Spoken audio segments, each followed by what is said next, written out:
പാലക്കാട്ടെ യുവ MLA, cyber ഇടങ്ങളിലും ചർച്ചകളിലും കോൺഗ്രസിന്റെ തീപ്പൊരി നേതാവ്. അങ്ങനെ മാത്രം അറിയപ്പെട്ടിരുന്ന രാഹുൽ മാങ്കൂട്ടത്തിൽ എന്നാൽ ഇപ്പോൾ ലൈംഗിക പീഡന കേസിൽ പ്രതിയാണ്. നിർബന്ധിത ഗർഭഛിദ്രം ഉൾപ്പെടെയുള്ള വകുപ്പുകൾ ചുമത്തിയാണ് രാഹുലിനെതിരെ കേസെടുത്തത്.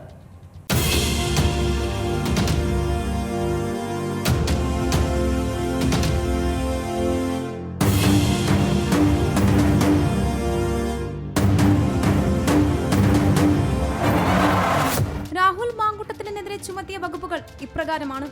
ഭാരതീയ ന്യായ സംഹിത BNS 2023 64(2)F അധികാരസ്ഥാനം ഉപയോഗിച്ച് ബലാത്സംഗം ചെയ്യുക. 64(2)H ഗർഭിണിയാണെന്നറിഞ്ഞിട്ടും ബലാത്സംഗം ചെയ്യുക. 64(2)M തുടർച്ചയായ ബലാത്സംഗം. 89 നിർബന്ധിത ഭ്രൂണഹത്യ. 115(2) കഠിനമായ ദേഹോപദ്രവം. 351(3) അതിക്രമം. ഇൻഫർമേഷൻ ടെക്നോളജി ആക്ട് 2000 66E അനുമതിയില്ലാതെ സ്വകാര്യ ദൃശ്യങ്ങളോ ഫോട്ടോയോ ചിത്രീകരിക്കുക, പ്രസിദ്ധീകരിക്കുക. 10 വർഷം മുതൽ ജീവപര്യന്തം വരെ തടവ് ശിക്ഷ കിട്ടാവുന്ന കുറ്റമാണ് നിർബന്ധിത ഭ്രൂണഹത്യ എന്നതും ശ്രദ്ധേയം. വാട്സാപ്പ് ചാറ്റുകൾ അടക്കമുള്ള ഡിജിറ്റൽ തെളിവുകളും മെഡിക്കൽ രേഖകളും യുവതി കൈമാറി. രാഹുൽ മാങ്കൂട്ടത്തിനെതിരെ പരാതി നൽകിയ യുവതിയുടെ മൊഴി പോലീസ് രേഖപ്പെടുത്തി. രാഹുൽ മാങ്കൂട്ടത്തിൽ പ്രലോഭിപ്പിച്ച് പീഡിപ്പിച്ചെന്നും ഗർഭഛിദ്രത്തിന് വിധേയമാക്കിയെന്നും പരാതിക്കാരി മൊഴി നൽകി. ഗർഭഛിദ്രം നടത്താൻ രാഹുൽ മാങ്കൂട്ടത്തിൽ സുഹൃത്ത് വഴിയാണ് ഗുളിക എത്തിച്ചതെന്ന് യുവതി നൽകിയ മൊഴിയിൽ പറയുന്നു. വീഡിയോ കോൾ വിളിച്ച് രാഹുൽ ഭീഷണിപ്പെടുത്തിയതോടെയാണ് ഗുളിക കഴിച്ചത്. ഗുളിക കഴിച്ച ശേഷം ഗുരുതര ശാരീരിക പ്രശ്നങ്ങൾ ഉണ്ടായെന്നും യുവതിയുടെ മൊഴിയിലുണ്ട്. ആദ്യ പരാതിക്ക് തൊട്ടു പിന്നാലെയാണ് കേരളത്തിന് പുറത്തുള്ള 23കാരി കൂടി രാഹുലിനെതിരെ രംഗത്തെത്തിയത്. ഇതോടെ വീണ്ടും രാഹുലിനെ പ്രതിയാക്കി ലൈംഗിക പീഡന കേസെടുത്തു പോലീസ്. ബലാത്സംഗ വകുപ്പ് ചുമത്തിയാണ് ക്രൈംബ്രാഞ്ച് ആസ്ഥാനത്ത് കേസെടുത്തത്. ഇൻസ്റ്റഗ്രാമിലൂടെ പരിചയപ്പെട്ട് സൗഹൃദം സ്ഥാപിച്ച രാഹുൽ വിവാഹ വാഗ്ദാനം നൽകി ബലാത്സംഗം ചെയ്തെന്നാണ് പരാതി. 3 മക്കൾ, 2 പേരെ ഡോക്ടർമാരും ഒരാളെ അഭിഭാഷകനുമാക്കി. ജീവിതഭാരം എല്ലാം ഒഴിഞ്ഞെന്ന ആശ്വാസത്തിൽ വിശ്രമ ജീവിതത്തിലേക്ക് കടന്ന അച്ഛൻ. പക്ഷേ അദ്ദേഹം അറിഞ്ഞിരുന്നില്ല പാൽ കൊടുത്തു വളർത്തിയത് പാമ്പിനെയാണെന്ന്.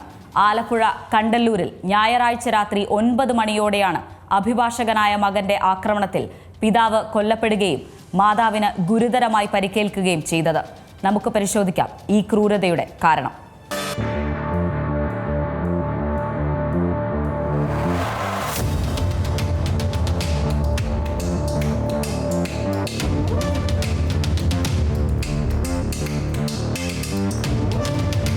ഞായറാഴ്ച രാത്രി 9 മണിയോടെയായിരുന്നു സംഭവം. ആലപ്പുഴ കണ്ടല്ലൂർ പീടികച്ചിറയിൽ നടരാജനാണ് മകന്റെ ക്രൂരമായ ആക്രമണത്തിൽ 47 വെട്ടുകളേറ്റ് മരണപ്പെട്ടത്. നടരാജന്റെ ഭാര്യ സിന്ധുവിനും ഗുരുതരമായി പരിക്കേറ്റിട്ടുണ്ട്. ഇവരുടെ നെഞ്ചിനും മുഖത്തും വെട്ടേൽക്കുകയും 2 കൈവിരലുകൾ അറ്റുപോവുകയും ചെയ്തു. സംഭവവുമായി ബന്ധപ്പെട്ട മകൻ നവജിത്തിനെ കനകക്കുന്ന് പോലീസ് അറസ്റ്റ് ചെയ്തു. സാമ്പത്തിക കാര്യങ്ങളിലും വീടിനെ ചിട്ടയായി മുന്നോട്ട് കൊണ്ടുപോകുന്നതിലും കണിശത പുലർത്തുന്ന നടരാജന്റെ സമീപനം പലപ്പോഴും നവജിത്തുമായി തർക്കങ്ങൾക്കിടയാക്കിയിരുന്നു. മകന്റെ ലഹരി ഉപയോഗത്തെ നിരന്തരം ചോദ്യം ചെയ്തു. പലപ്പോഴും ദൂർത്തിനായി അച്ഛനോട് പണം ആവശ്യപ്പെട്ടിരുന്നു. അതേസമയം കഴിഞ്ഞ ദിവസം നടന്ന all India bar examination Navajith എഴുതാത്തതുമായി ബന്ധപ്പെട്ട വീട്ടിൽ വാക്കുതർക്കമുണ്ടായി. ഞായറാഴ്ച രാവിലെ എറണാകുളത്ത് പരീക്ഷയ്ക്കായി ഇറങ്ങിയ ഇയാൾ ആലപ്പുഴയിലെ സഹോദരിയുടെ സ്ഥാപനത്തിലെത്തി മദ്യലഹരിയിൽ പ്രശ്നങ്ങൾ ഉണ്ടാക്കിയതായി പറയുന്നു. ഇവർ നിർബന്ധിച്ചാണ് വീട്ടിലേക്ക് തിരികെ അയച്ചത്. വീട്ടിലെത്തിയ ശേഷമുണ്ടായ തർക്കങ്ങളാണ് നാടിനെ ഞെട്ടിച്ച സംഭവത്തിലേക്ക് വഴിമാറിയത്. രാത്രി ഒരു 9 വരെ ആകുന്ന സമയത്താണ് എനിക്കൊരു ഫോൺ വരുന്നത്. ഇതുപോലെ നടരാജനെയും വൈഫിനെയും വെട്ടി റൂമിനകത്ത് ഇട്ടിരിക്കുന്നു, എത്രയും പെട്ടെന്ന് വരണം, മെമ്പർ വന്ന് എന്തുവാന്ന് വെച്ചാൽ പെട്ടെന്ന് കാര്യം ചെയ്യണമെന്നുള്ള രീതിയിലാണ് എന്നോട് പറയുന്നത്. ഞാൻ പെട്ടെന്ന് വണ്ടി എടുത്തുകൊണ്ട് ഇവിടെ വരുന്ന സമയത്തെന്ന് പറയുമ്പോൾ ഇവിടെ ഫ്രണ്ടിലൊന്നും ആരെയും കാണാനൊന്നുമില്ല. എന്തോ ഇങ്ങനൊരു സംഭവം നടന്ന വീടാണെന്ന് പോലും അറിയത്തില്ല. അങ്ങനെ അപ്പുറത്തെ സൈഡിൽ ചെന്നപ്പോഴാണ് അവിടെ ആൾക്കാർ കൂടി എന്നുകൊണ്ട് അവർ പറയുന്നത്. അങ്ങനെ ഞങ്ങൾ പെട്ടെന്ന് പോലീസിനെ വിളിച്ച് പോലീസ് വന്നെങ്കിൽ തന്നെയും ഡോറ് തുറക്കാൻ തയ്യാറാവുന്നില്ല. ഞങ്ങൾ എല്ലാവരും ശ്രമിച്ചു. ഡോറ് തുറക്കെന്ന് പറയുന്ന 2 ഡെമ്മി അവിടെ കിടപ്പുണ്ട്, 2 ഡെമ്മി അവിടെ കിടപ്പുണ്ടെന്നും പറഞ്ഞ് ഇങ്ങനെ തെക്കുവടക്ക് നടക്കുന്ന അല്ലാതെ മറ്റു കാര്യങ്ങളൊന്നും ഇല്ലായിരുന്നു. പിന്നെ പോലീസ് വന്ന് ഡോറ് തല്ലി പൊട്ടിച്ചാണ് അകത്ത് കയറി. ആ സമയത്ത് അവൻ സ്റ്റെയർ കേസുകളുടെ മേളിൽ പോകുന്നത്. ഈ ഇറക്കിക്കൊണ്ട് വരുന്ന സമയം എന്ന് പറഞ്ഞു കഴിഞ്ഞാൽ ഈ 2 ബോഡി ഈ വ്യക്തികളുടെ ആ ശരീരം നമുക്ക് കാണാൻ പറ്റാത്ത രീതിയിൽ ബ്ലഡിൽ മുങ്ങിക്കിടക്കുകയായിരുന്നു. എല്ലാവരും കൂടെ പൊക്കിയെടുത്ത് കൊണ്ടുപോയത് ആ ഹോസ്പിറ്റലിൽ. പക്ഷെ പുള്ളിക്കാരൻ്റെ കൈയും കണ്ണും എല്ലാം ഒരു കണ്ണൊക്കെ പോയിരിക്കുമായിരുന്നു. അത്രയ്ക്ക് വികൃതമായ രീതിയിലാണ് ഈ പയ്യൻ ചെയ്തിരിക്കുന്നത്. എന്തുകൊണ്ട് ചെയ്തെന്നുള്ള ഒരു കാര്യം ആർക്കും അറിയില്ല. കാരണം മറ്റ് പ്രശ്നങ്ങളുള്ളതായിട്ടൊന്നും ഈ അയലത്തുകാർക്കൊന്നും അറിയത്തില്ല. ബഹളം കേട്ട് ഓടിക്കൂടിയവർ വെട്ടുകത്തിയുമായി രക്തത്തിൽ കുളിച്ചു നിൽക്കുന്ന നവജിത്തിനെ കണ്ട് പോലീസിൽ അറിയിക്കുകയായിരുന്നു. പോലീസ് നാട്ടുകാരുടെ സഹായത്തോടെയാണ് നടരാജനെയും സിന്ധുവിനെയും ആശുപത്രിയിലേക്ക് എത്തിച്ചത്. ഏറെ പണിപ്പെട്ടാണ് നവജിത്തിനെയും കീഴ്പ്പെടുത്തിയത്. അച്ഛനാണോ അമ്മയാണോ എന്നുപോലും തിരിച്ചറിയാനാകാതെയാണ് താൻ വെട്ടിയതെന്ന് നവജിത്ത് പോലീസിൽ മൊഴി നൽകിയിട്ടുണ്ട്. നടരാജന്റെ മുറിയിലെ അലമാരയിൽ ഏതാണ്ട് 7 ലക്ഷം രൂപയും 50 പവനോളം സ്വർണ്ണാഭരണങ്ങളും ഉണ്ടായിരുന്നു. അത് കൈക്കലാക്കാൻ നവജിത്ത് നടത്തിയ ശ്രമമാണോ കൊലപാതകത്തിലേക്ക് എത്തിയതെന്നും പോലീസ് സംശയിക്കുന്നുണ്ട്. പഠനകാലം മുതലേ മകന്റെ ജീവിതം വഴിതെറ്റിയിരുന്നു. ഇതിനെ ചൊല്ലിയാണ് ഇരുവരും തമ്മിൽ ആദ്യം പിണങ്ങുന്നത്. വിവാഹിതനായ ശേഷവും കാര്യങ്ങൾ നേരെയാകാത്തതിൽ അച്ഛൻ ദേഷ്യം പ്രകടിപ്പിച്ചിരുന്നു. ഇതാണ് പിതാവിനോടുള്ള പകയ്ക്ക് കാരണമായതത്രേ. നവജിത്തിന്റെ ഭാര്യ നവ്യയെ പ്രസവത്തിനായി തിങ്കളാഴ്ച അടൂരിലെ സ്വകാര്യ ആശുപത്രിയിലേക്ക് പ്രവേശിപ്പിക്കാനിരിക്കെയാണ് കൊലപാതകം. നിയമം പഠിച്ചയാളാണ് ലഹരിയുടെ ബലത്തിൽ സ്വന്തം പിതാവിനെ ഇല്ലാതാക്കിയിരിക്കുന്നത്. വാക്കുതർക്കങ്ങൾ ആക്രമണങ്ങളിൽ കലാശിക്കുന്നത് ഇപ്പോൾ പലയിടങ്ങളിലും പതിവ് കാഴ്ചയാണ്. അത്തരമൊരു വാർത്തയിലേക്കാണിനി. തൃശൂർ പേരാമംഗലത്ത് വാഹനം പാർക്ക് ചെയ്തതിനെ ചൊല്ലിയുണ്ടായ തർക്കത്തെ തുടർന്ന് അച്ഛനും മകനും സുഹൃത്തിനും കുത്തേറ്റു. മുണ്ടൂർ സ്വദേശികളായ ബിനീഷ്, മകൻ അഭിനവ്, സുഹൃത്ത് അഭിജിത്ത് എന്നിവർക്കാണ് കുത്തേറ്റത്. സംഭവത്തിന് ശേഷം തമിഴ്നാട്ടിലേക്ക് കടന്ന പ്രതി കേച്ചേരി സ്വദേശി കൃഷ്ണകിഷോറിനായി പോലീസ് അന്വേഷണം ഊർജിതമാണ്.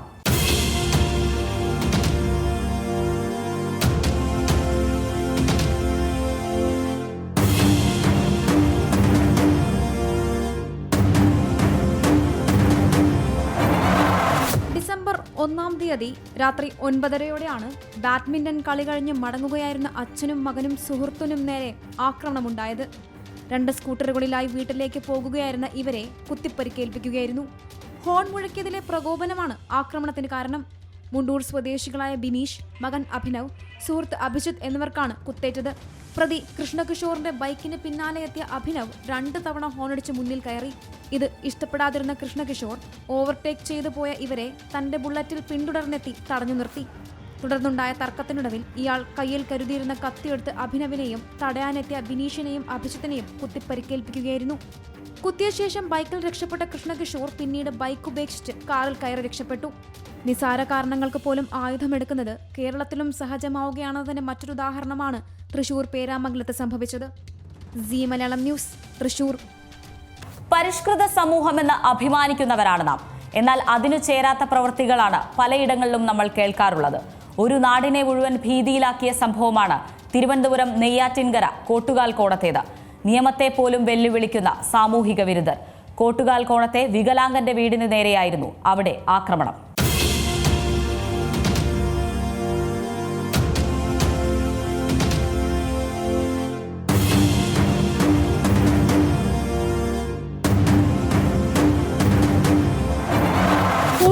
പുത്തലം ചാനൽക്കരയിൽ രാജശേഖരന്റെ മാനസി എന്ന വീടിന് നേരെയായിരുന്നു ബുധനാഴ്ച പുലർച്ചെ 3-ഓടെ ആക്രമണമുണ്ടായത്. വികലാംഗനായ ഓട്ടോറിക്ഷ ഡ്രൈവറാണ് രാജശേഖരൻ. അദ്ദേഹത്തിന്റെ വീടിന് മുന്നിൽ നിർത്തിയിട്ടിരുന്ന ഓട്ടോറിക്ഷ അക്രമികൾ അടിച്ചു തകർത്തു. കൂടാതെ വീടിന്റെ ജനൽ ചില്ലകളും സമീപത്തുള്ള ഇവരുടെ കടയ്ക്ക് നേരെയും ആക്രമണമുണ്ടായി. ഇതിനിടെ കൈമുറിഞ്ഞ അക്രമികൾ ചുവരിൽ രക്തം പുരട്ടി ഭീകരാന്തരീക്ഷം സൃഷ്ടിച്ചു. സമീപത്തെ സ്ഥാനാർത്ഥിയുടെ ഫ്ലക്സ് ബോർഡുകളിലും രക്തം തേച്ചു. ബഹളം കേട്ട നാട്ടുകാർ എത്തിയപ്പോഴേക്കും അക്രമികൾ കടന്നിരുന്നു. ഇറങ്ങി വേണമെന്ന് പറഞ്ഞുകൊണ്ട് അടിച്ച് കടകളെ ചവിട്ടിട്ട് അടിച്ച് പൊട്ടിച്ച്, വണ്ടി അടിച്ച് പൊട്ടിച്ച്. ഞങ്ങളാരും ഇറങ്ങിയില്ല, പേടിച്ച് ഞങ്ങളാരും ഓടി ഇറങ്ങിയില്ല.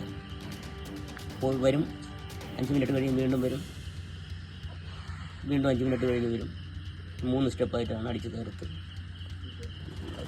ഇവർ 3-4 ദിവസം കൊണ്ട് അവരെ വീട്ടിൽ ആയിട്ട് പയ്യന്മാരുമായിട്ട് പട്ടം കൂടി കഞ്ചാവ് വലിയും തന്നെ. അതൊന്നും നമുക്ക് പറയേണ്ട ആവശ്യമില്ല. അവരുടെ വീട്ടിൽ നടക്കുന്നത് ഇതെന്താണെന്ന് എനിക്ക് തന്നെ അറിഞ്ഞൂടാ. മുൻ വൈരാഗ്യങ്ങളെ കൊണ്ട് മുൻ വൈരാഗ്യമായിരിക്കാം. എല്ലാ പാത്രങ്ങളും വാരിക്കൊണ്ടുപോയി ഇത്തിരി കട നടത്താൻ വേണ്ടി ഇത്തിരി കാശ് വെച്ചിരുന്നു. കാശ് കൊണ്ടെന്ന് വെച്ചത് എൻ്റെ മകൻ്റെ വണ്ടിയിൽ തന്നെ ഉണ്ടായിരുന്നു. ആ കാശ് കൊടുത്തുകൊണ്ട് പോയി 35,000 രൂപ ഉണ്ടായിരുന്നു. 35,000 രൂപ ഉണ്ടായിരുന്നു. അത് കൊടുത്തിട്ട് പോയി. പാത്രങ്ങൾ ചാക്കുന്നതിനുണ്ട്. ആ പാത്രങ്ങൾ വലിച്ച് വാരി തോണ്ടിട്ട് കൊണ്ട് അത് ചാനലിൻ്റെ ബണ്ട് വഴി അങ്ങ് കൊടുക്കും. ധൈര്യം ഉണ്ടെങ്കിൽ പോലീസിനെ വിളിയുന്നു അങ്ങറ്റം വരെ അത് പറഞ്ഞു കൊണ്ട് തന്നെയാണ് പോയത്. ഇനി അവൻ്റെ ചേട്ടൻ വന്നിരുന്നാലും ഇനിയിപ്പോൾ എന്തോ ജാമ്യം കിട്ടും, ഇലക്ഷൻ കഴിഞ്ഞ ജാമ്യം കിട്ടും.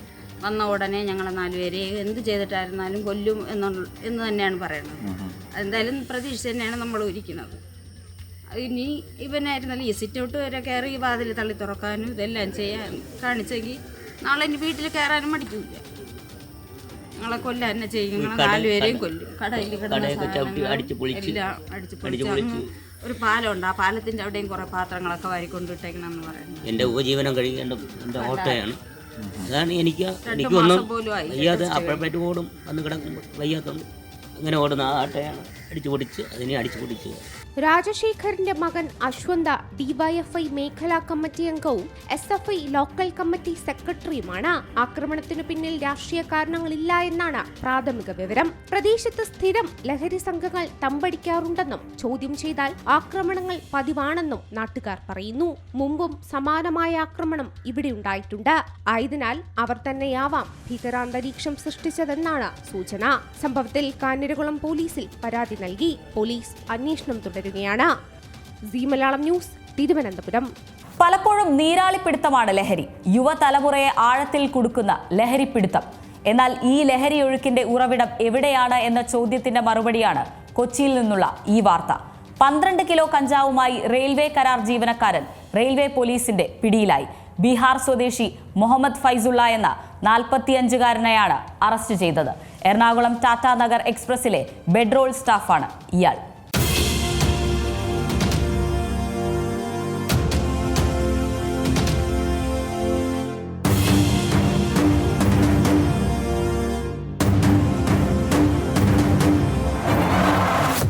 ചൊവ്വാഴ്ച രാത്രി എറണാകുളം സൗത്ത് റെയിൽവേ സ്റ്റേഷനിലും പരിസരത്തും railway police, railway protection force, GRP DANSAF squad എന്നിവർ സംയുക്തമായി നടത്തിയ പരിശോധനയിലാണ് റെയിൽവേ കരാർ ജീവനക്കാരൻ പിടിയിലായത്. ബീഹാർ സ്വദേശിയായ മുഹമ്മദ് ഫൈസുള്ളയുടെ പക്കൽ ചാക്കുകെട്ട് കണ്ട് ചോദ്യം ചെയ്തപ്പോൾ കഴുകുവാനുള്ള തുണികളാണെന്നായിരുന്നു മറുപടി.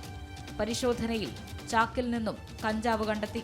തുടർന്ന് ദേഹപരിശോധനയിലും കൂടുതൽ കഞ്ചാവ് കണ്ടെത്തുകയായിരുന്നു. 12 കിലോ കഞ്ചാവാണ് ഇയാളിൽ നിന്ന് മാത്രം പിടിച്ചെടുത്തത്. RPF inspector Binoy Antony, railway police sub inspector A Nizaruddeen എന്നിവരുടെ നേതൃത്വത്തിലാണ് പ്രതിയെ പിടികൂടിയത്.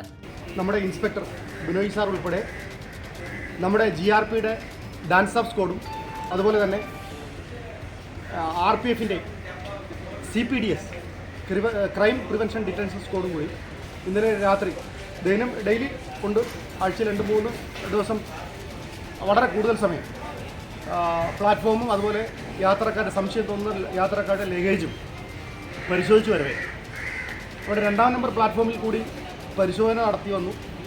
ആ 1-ാം നമ്പർ പ്ലാറ്റ്ഫോമിൻ്റെ സൗത്ത് എൻഡിൽ അങ്ങേയറ്റം എൻഡിൽ വെച്ച് ഒരാൾ ഒരു ഷോൾഡർ ബാഗ് ഷോൾഡറിലും അതുപോലെ തന്നെ മറ്റൊരു ബാഗ് കയ്യിലുമായി നിൽക്കുന്നത് കണ്ട് ഞാനും സാറും ഉൾപ്പെടെ നമ്മുടെ സ്ക്വാഡും ഉൾപ്പെടെ ഇദ്ദേഹത്തെ വെരിഫൈ ചെയ്ത സമയത്ത് അപ്പോൾ ഇദ്ദേഹം ഡ്രസ്സാണെന്ന് പറയുകയും സംശയം തോന്നി തറയിൽ വെച്ച് പരിശോധിച്ച സമയത്ത് കഞ്ചാവാണെന്ന് ബോധ്യപ്പെട്ടതിൻ്റെ അടിസ്ഥാനത്തിൽ ഇദ്ദേഹത്തെ നമ്മൾ ബോഡി പരിശോധിച്ച സമയത്താണ് ഇദ്ദേഹത്തിൻ്റെ ID പ്രൂഫ് കിട്ടുന്നത്. ID പ്രൂഫ് വെരിഫൈ ചെയ്തപ്പോൾ ഇദ്ദേഹം ടാറ്റാ നഗർ ട്രെയിനിലെ താൽക്കാലിക ബെഡ്റോൾ സ്റ്റാഫാണെന്ന് മനസ്സിലായിട്ടുള്ളത്. ആ വിവരം അദ്ദേഹത്തിൻ്റെ ട്രെയിനിലെ സൂപ്പർവൈസറെ നമ്മൾ അറിയിച്ചിട്ടുള്ളതുമാണ്. എറണാകുളം ടാറ്റാ നഗർ എക്സ്പ്രസിലെ ബെഡ്റോൾ സ്റ്റാഫാണ് പിടിയിലായ മുഹമ്മദ് ഫൈസുള്ള. ഇയാൾക്കെതിരെ കഞ്ചാവ് കടത്തുമായി ബന്ധപ്പെട്ട് നിലവിൽ കേസുകളില്ല. എന്നാൽ മുൻപ് ഇയാൾ കഞ്ചാവ് എത്തിച്ച് വിൽപ്പന നടത്തിയിട്ടുണ്ടോ എന്ന് റെയിൽവേ പോലീസ് അന്വേഷിച്ചു വരികയാണ്. Zee Malayalam news, Kochi. ഒഴിഞ്ഞ സ്ഥലങ്ങളിൽ ഇങ്ങനെ എത്ര മൃതദേഹങ്ങൾ കിടപ്പുണ്ടാകും? സംസ്ഥാനത്തിന്റെ പരമോന്നത കോടതി സൂരജ് ലാമ തിരോധാന കേസിൽ ചോദിച്ച ചോദ്യമാണിത്.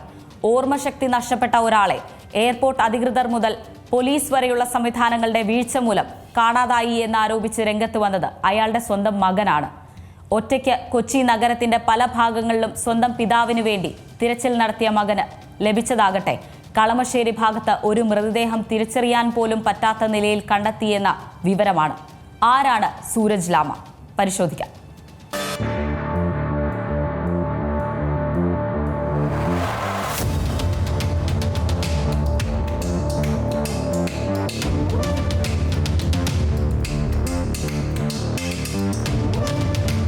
സൂരജ് ലാമയുടെ തിരോധാന കേസ് പോയ വാരം വല്ലാതെ ചർച്ച ചെയ്തിരുന്ന ഒന്നായിരുന്നു.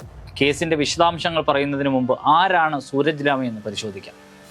ലാമ വർഷങ്ങൾക്ക് മുമ്പാണ് കുവൈറ്റിൽ ബിസിനസ് ആവശ്യത്തിന് വേണ്ടി പോകുന്നത്. കുവൈറ്റിൽ 4 റെസ്റ്റോറൻറ്റുകളുടെ ഉടമയായിരുന്നു സൂരജ്. സെപ്റ്റംബർ 5-ന് കുവൈറ്റിൽ വെച്ച് അദ്ദേഹം കുഴഞ്ഞു വീഴുന്നു. 10 ദിവസത്തെ ചികിത്സയ്ക്ക് ശേഷം ജീവൻ തിരിച്ചു കിട്ടിയെങ്കിലും അദ്ദേഹത്തിന്റെ ഓർമ്മ പൂർണ്ണമായും മറയുന്നു. ഇതിനിടയിലാണ് വിസ കാലാവധി കഴിഞ്ഞുവെന്ന് ചൂണ്ടിക്കാട്ടി അദ്ദേഹത്തെ കുവൈറ്റിൽ നിന്നും നാട് കടത്തുന്നത്. ഒക്ടോബർ 4-നായിരുന്നു നാട് കടത്തുന്നത്. ബംഗളൂരുവിന് പകരം കൊച്ചിയിലേക്കാണ് അദ്ദേഹത്തെ കയറ്റിവിടുന്നത്. ഓർമ്മയില്ലാത്ത ഒരാളെ അയക്കുന്നത് കുടുംബത്തെയോ സുഹൃത്തുക്കളെ അറിയിച്ചിരുന്നില്ല. തുടർന്ന് മകൻ സാൻഡോൺ ലാമ കേരളത്തിലെത്തുകയും പിതാവിനായി വ്യാപകമായ തിരച്ചിൽ നടത്തുകയും ചെയ്തു. അതിൻ്റെ ഒടുവിൽ കളമശ്ശേരി ഭാഗത്ത് സൂരജ് ലാമ എത്തിയിരുന്നതായി സാൻഡോൺ ലാമ കണ്ടെത്തുകയായിരുന്നു. ഇതേ ഭാഗത്തു നിന്നാണ് ഇപ്പോൾ ഒരു മൃതദേഹം കണ്ടെത്തിയിരിക്കുന്നത്. സൂരജ് ലാമയുടെ തിരോധാന കേസിൽ തുടക്കം മുതൽക്കേ അന്വേഷണ സംവിധാനങ്ങളുടെ വീഴ്ചകൾ നമുക്ക് കാണാൻ കഴിയുന്നതാണ്. പാസ്പോർട്ട് മാത്രം കയ്യിലുള്ള ഓർമ്മശക്തി നഷ്ടപ്പെട്ട ഒരാൾ എങ്ങനെയാണ് ഇമിഗ്രേഷൻ പൂർത്തിയാക്കി പുറത്തു വന്നതെന്നാണ് ഹൈക്കോടതി നൽകിയ ഹർജിയിൽ മകൻ ചോദിച്ചിരിക്കുന്നത്. അവിടെ നിന്ന് വെളുപ്പിനെ 5 മണിക്ക് ആദ്യ മെട്രോ ഫീഡർ ബസ്സിൽ സൂരജ് ലാമ കയറിയ വിവരം മകൻ കണ്ടെത്തിയിരുന്നു. ആ വാഹനത്തിന് ഡ്രൈവറെ അദ്ദേഹം കണ്ടെത്തിയിരുന്നു. മനോനില തെറ്റിയതുപോലെയുള്ള ഒരാൾ ആലുവ മെട്രോ സ്റ്റേഷൻ പരിസരത്ത് ഇറങ്ങിയെന്നും അവിടെയുള്ള ഒരു കടയിലെ ജീവനക്കാരി സൗജന്യമായി അദ്ദേഹത്തിന് ചായ നൽകിയെന്നും ആ ഡ്രൈവർ മകന് വിവരം നൽകുന്നു. പലയിടത്തും പിതാവിനെ തേടി നടന്ന മകൻ പിന്നീട് അറിഞ്ഞത് പിതാവ് പോലീസ് കസ്റ്റഡിയിൽ ആയെന്നായിരുന്നു. ഒക്ടോബർ 8-ന് തൃക്കാക്കര മുനിസിപ്പാലിറ്റി വാർഡ് 1-ലെ അനശ്വര ലെയിനിലുള്ള ഒരു വീടിന് സമീപം ഒരാൾ കിടക്കുന്നുവെന്നായിരുന്നു മകന് കിട്ടിയ മറ്റൊരു വിവരം. ഇയാൾക്ക് ഭക്ഷണവും വസ്ത്രവും നൽകിയ ശേഷം വീട്ടുകാരും വാർഡ് മെമ്പറും തൃക്കാക്കര പോലീസിനെ അറിയിക്കുകയായിരുന്നു. തുടർന്ന് വൈകുന്നേരം 8:30-ഓടെ തൃക്കാക്കര പോലീസ് ലാമയെ കസ്റ്റഡിയിലെടുത്തു. തൃക്കാക്കര പോലീസ് സ്റ്റേഷനിലെ ഒരു പോലീസുകാരനോടൊപ്പം ലാമ നിൽക്കുന്ന ചിത്രം മകൻ ഹൈക്കോടതിയിൽ സമർപ്പിച്ചിരുന്നു. പിന്നീട് മകൻ അറിയുന്നത് ലാമയെ ഒരു ആംബുലൻസ് വിളിച്ച് പോലീസ് കളമശ്ശേരി മെഡിക്കൽ കോളേജിലേക്ക് തനിച്ച് അയച്ചു എന്ന വിവരമാണ്. വൈകിട്ട് 5:30-ഓടെ അവിടെ എത്തിയ ലാമ 6:48-ന് ആശുപത്രിയിൽ നിന്ന് ഇറങ്ങിപ്പോരുന്ന CCTV ദൃശ്യങ്ങളും മകന് ലഭിക്കുന്നുണ്ട്. ഇക്കാര്യത്തിൽ ആശുപത്രി അധികൃതർ ഒട്ടും ഉത്തരവാദിത്തോടെയല്ല തന്നോട് പെരുമാറിയതെന്ന്, അതോടൊപ്പം തന്നെ മകന് അടിയന്തര ചികിത്സ ആവശ്യമില്ലായിരുന്നു എന്നൊരു മറുപടിയായിരുന്നു നൽകിയെന്നും പിന്നീട് മകൻ വ്യക്തമാക്കുന്നു. എന്നാൽ പിതാവിൻ്റെ ശാരീരിക പരിശോധനകൾ നടത്തിയതും ഒരു ബെഡിൽ 20 മിനിറ്റ് നിരീക്ഷണത്തിൽ കിടത്തിയിരുന്നതും അതിനുശേഷം ബെഡ് ഒഴിഞ്ഞുകൊടുക്കാൻ ആവശ്യപ്പെടുന്നതുമായ ദൃശ്യങ്ങളും മകൻ പിന്നീട് കണ്ടെത്തുന്നു. തുടർന്ന് എന്ത് ചെയ്യണമെന്നറിയാത്ത ലാമ ആശുപത്രിയിൽ നിന്ന് ഇറങ്ങിപ്പോവുകയായിരുന്നു. പിന്നീട് ലാമയെ ആരും കണ്ടിട്ടില്ല. ലാമയ്ക്ക് പിന്നീട് എന്താണ് സംഭവിച്ചതെന്ന് ഇപ്പോഴും വെളിവായിട്ടില്ല. അതിനിടയിലാണ് HMDക്ക് സമീപം കണ്ടെത്തിയ മൃതദേഹം ലാമയിലേക്ക് വിരൽ ചൂണ്ടുന്നത്. സിനിമകളിൽ മാത്രമല്ല, കുറ്റകൃത്യങ്ങളുടെ ലോകത്ത് പലപ്പോഴും നമ്മൾ കേട്ടിട്ടുള്ള ഒരു വാക്കാണ് സീരിയൽ കില്ലിംഗ്. മമ്മൂട്ടിയുടെ കളങ്കാവൽ എന്ന സിനിമയുടെ വരവോടെ അത്തരമൊരു സീരിയൽ കില്ലർ വീണ്ടും സജീവ ചർച്ചയാവുകയാണ്. സൈനൈഡ് മോഹൻ എങ്ങനെയാണ് ഇന്ത്യയിലെ ഏറ്റവും ദുഷ്ടരായ സീരിയൽ കില്ലർമാരുടെ പട്ടികയിൽ ഇടം പിടിച്ചത്? എന്തായിരുന്നു മോഹന്റെ മോഡസ് ഒപ്രാൻഡി? നോക്കാം.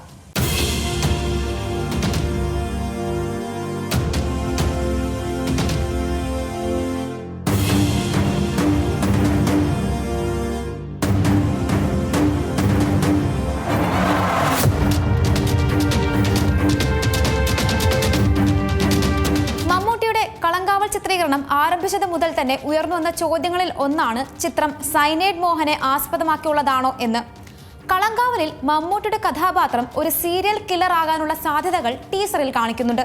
ചിത്രം ഒരു പ്രത്യേക വിഷയത്തെയോ വ്യക്തിയെയോ അടിസ്ഥാനമാക്കിയിട്ടുള്ളതല്ല എന്നാണ് സിനിമയുടെ സംവിധായകനും എഴുത്തുകാരനും വ്യക്തമാക്കിയത്. എന്നാൽ കളങ്കാവലിന് പിന്നാലെ ചർച്ചാ വിഷയമായ സൈനൈഡ് മോഹനെ കുറിച്ച് ഒന്ന് പരിശോധിക്കാം. വീട്ടിലും നാട്ടിലുമൊക്കെ സൽസ്വഭാവി എന്ന് പേരെടുത്ത അധ്യാപകനായിരുന്ന മോഹൻകുമാർ രാജ്യത്തെ തന്നെ ഞെട്ടിച്ചത് അയാൾ ചെയ്തു കൂട്ടിയ സമാനതകളില്ലാത്ത കുറ്റകൃത്യങ്ങളിലൂടെയാണ്. മോഹൻ മാസ്റ്റർ എത്ര പെട്ടെന്നാണ് സൈനൈഡ് മോഹനായി മാറിയതെന്ന് ഇപ്പോഴും ചിലരെങ്കിലും അവിശ്വസിപ്പിക്കുന്ന കഥകളിൽ ഒന്നാണ്. 2004 മുതൽ 2009 വരെയുള്ള കാലഘട്ടത്തിൽ കർണാടകയിൽ 20 സ്ത്രീകളെ കൊലപ്പെടുത്തിയ സീരിയൽ കില്ലർ അഥവാ പരമ്പര കൊലയാളിയാണ് സൈനൈഡ് മോഹൻ എന്ന മോഹൻകുമാർ.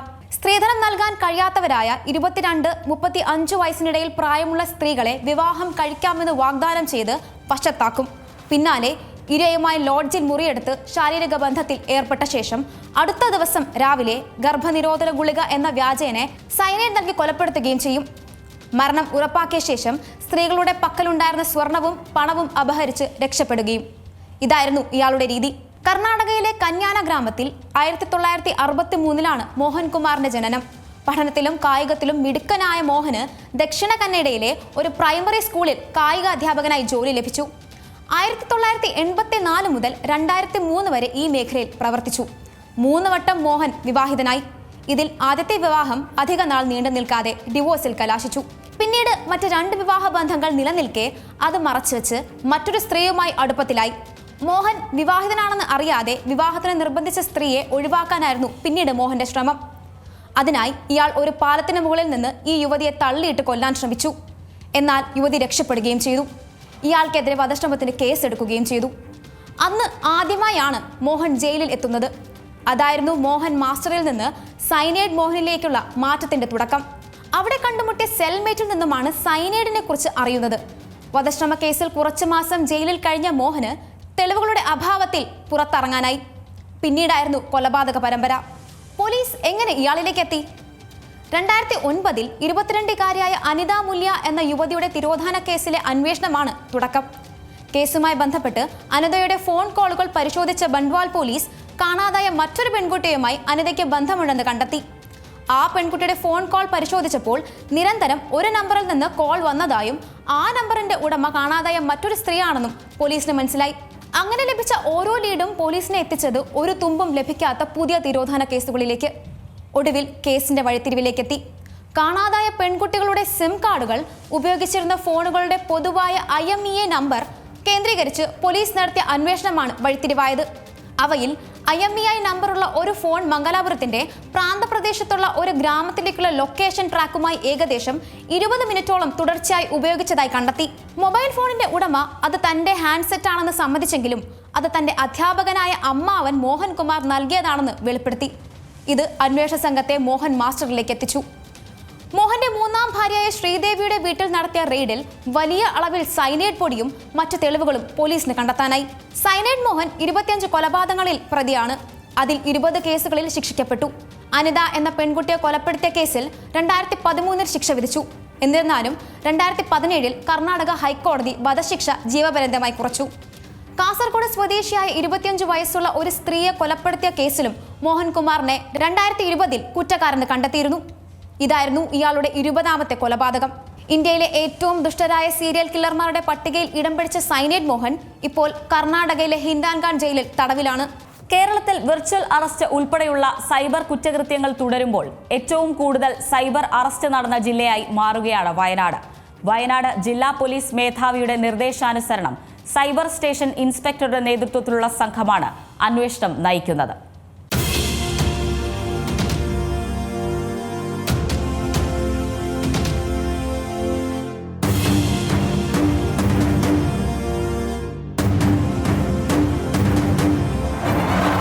സൈബർ കുറ്റകൃത്യങ്ങൾ പലവിധം. വെർച്വൽ അറസ്റ്റ് ഭീഷണി, ട്രേഡിംഗ് ആപ്പ് വഴി സാമ്പത്തിക തട്ടിപ്പ്. എന്നാൽ അത്തരം കുറ്റകൃത്യങ്ങൾക്ക് മേൽ കൃത്യമായ പിടിവീഴുമെന്ന് കാണിച്ചു തരികയാണ് കേരള പോലീസിന്റെ വയനാട്ടിലെ സൈബർ ടീം. പടിഞ്ഞാറത്തറ സ്വദേശിയായ IT ജീവനക്കാരനെ വെർച്വൽ അറസ്റ്റ് ചെയ്തതായി ഭീഷണിപ്പെടുത്തി 5 ലക്ഷം രൂപ തട്ടിയ കേസിൽ ഒക്ടോബർ 25 രാജസ്ഥാൻ ബിക്കനീർ സ്വദേശിയായ ശ്രീറാം ബിഷ്ണോയ് വയനാട് സൈബർ പോലീസിന്റെ പിടിയിലായി. ട്രേഡിംഗ് ആപ്പ് വഴി നിക്ഷേപം സ്വീകരിച്ച് 77 ലക്ഷം രൂപ തട്ടിയ കേസിൽ ഹരിയാന ഗുരുഗ്രാം സ്വദേശി വിനീത് ചദ്ദയും ഒക്ടോബർ 30 അറസ്റ്റിലായി. വയനാട്ടിലെ ടൂറിസ്റ്റ് കേന്ദ്രത്തിൽ സംഭവിച്ചത് എന്ന തരത്തിൽ AI ഉപയോഗിച്ച് സിപ്ലൈൻ അപകടത്തിന്റെ വീഡിയോ നിർമ്മിച്ച ആലപ്പുഴ സ്വദേശി K അഷ്കർ വയനാട് സൈബർ പോലീസിന്റെ പിടിയിലാകുന്നത് നവംബർ 18 വ്യാജ ട്രേഡിംഗ് വഴി 33 ലക്ഷം രൂപ തട്ടിയ കേസിൽ ബംഗളൂരുവിലെ സ്വകാര്യ ലോ കോളേജിൽ നിയമ വിദ്യാർത്ഥിയായ മലപ്പുറം താനൂർ സ്വദേശി താഹിറും കഴിഞ്ഞ മാസമാണ് വയനാട് സൈബർ പോലീസിന്റെ പിടിയിലാകുന്നത്. ഏറ്റവും ഒടുവിൽ വ്യാജ ഓൺലൈൻ ട്രേഡിംഗ് ആപ്പ് വഴി 77 ലക്ഷം രൂപ തട്ടിയ കേസിൽ ഉത്തർപ്രദേശ് സ്വദേശി ആകാശ് യാദവിനെ സൈബർ പോലീസ് അറസ്റ്റ് ചെയ്തു. സൈബർ കേസുകൾ വർദ്ധിക്കുന്ന സാഹചര്യത്തിൽ കഴിഞ്ഞ മാസം ഓപ്പറേഷൻ സൈഹണ്ട് എന്ന പേരിൽ പോലീസ് നടത്തിയ റെയ്ഡിൽ 27 പേരെ കസ്റ്റഡിയിലെടുത്തു. 20 കേസുകൾ രജിസ്റ്റർ ചെയ്തു. സൈബർ ആക്രമണങ്ങൾക്ക് തടയിടാനുള്ള ഓപ്പറേഷനുകൾ നടക്കുന്നതിനിടെയാണ് വയനാട് കളക്ടർ DR മേഘശ്രീയുടെ പേരിൽ പണം ആവശ്യപ്പെട്ട വ്യാജ വാട്സാപ്പ് സന്ദേശങ്ങൾ പ്രചരിച്ചത്. ഈ കേസിൽ സൈബർ പോലീസിന്റെ അന്വേഷണം തുടർന്നു വരുന്നുണ്ട്. C Malayalam news, Wayanad. ഏറ്റവും പുതിയ വാർത്തകളും വിശേഷങ്ങളും വിരൽ തുമ്പിലറിയാൻ സി മലയാളം ന്യൂസ് എല്ലാ ഡിജിറ്റൽ പ്ലാറ്റ്ഫോമുകളിലും ലഭ്യം.